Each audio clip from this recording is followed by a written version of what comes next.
Assalamualaikum warahmatullahi wabarakatuh.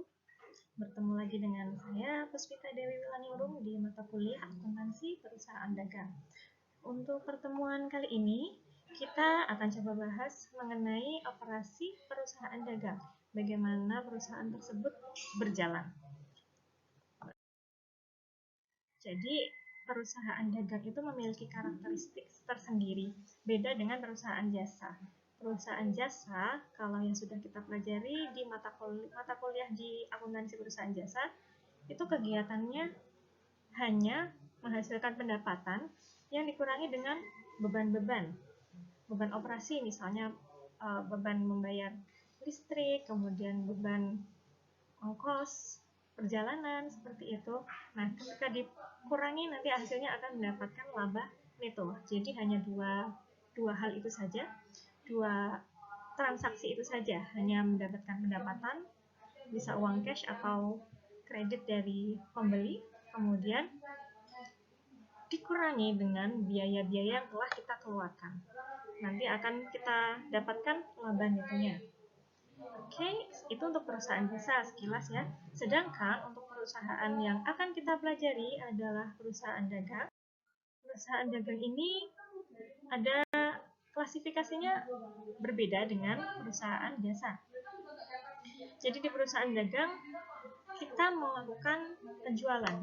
Kita refresh kembali ya. Jadi untuk perusahaan dagang itu kan kita hanya menjual barang yang kita beli sebelumnya. Jadi kita membeli barang kemudian kita jual kembali. Labanya hanya yang kita dapatkan adalah dari tambahan nilai yang kita jual.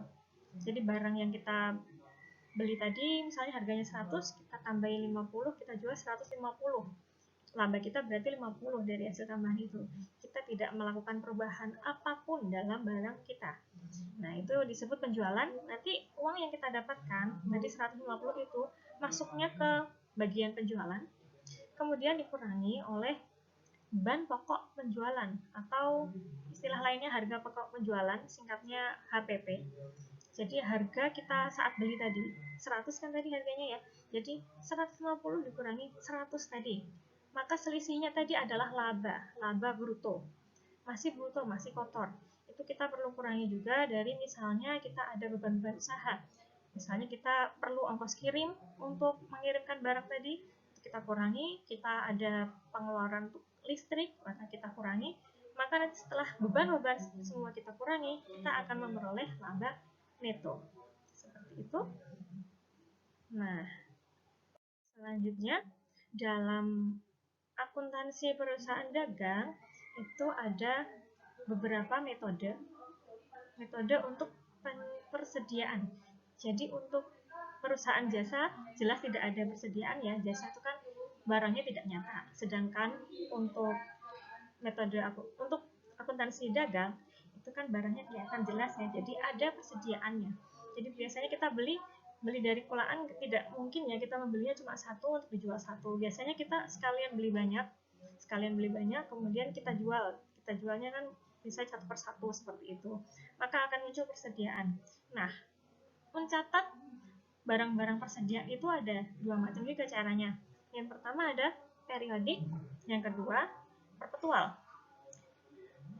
Perbedaannya apa? Kita ulas dulu mengenai metode perpetual.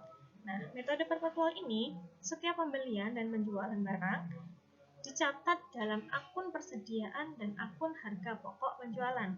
Jadi pencatatannya diakui sebagai persediaan. Dan langsung kita catat HPP-nya. Jadi di saat itu kita menjadikannya sudah kita akui sebagai HPP. Dan nilai barang yang tersedianya dicatat di persediaan. Seperti itu. Sedangkan untuk metode periodik, nah di sini kita tidak langsung mencatat persediaan itu sebagai persediaan dan HPP-nya tidak langsung kita hitung. Jadi di situ kita hanya mencatat sebagai atau mengakuinya sebagai kondisi pembelian. Jadi nilainya kita tuliskan kalau kita mencatat di jurnal, kita jurnalkan itu nanti nilainya kita akui akunnya namanya pembelian. Jadi tidak langsung persediaan berkurang atau persediaan bertambah, tapi saat kita melakukan pembelian barang, maka nanti akunnya pembelian. Dan ketika kita mengeluarkan barang alias menjualnya, kita akunnya penjualan, seperti itu. Tidak langsung, jadi nanti di akhir periode kita akan menghitung HPP-nya tersendiri. Tidak bisa kita langsung dapatkan seperti pada saat perpetual. Seperti itulah prinsip dari metode periodik dan metode perpetual. Baik, nah untuk pertemuan kali ini kita cukupkan. Untuk selanjutnya kita bahas di pertemuan selanjutnya ya.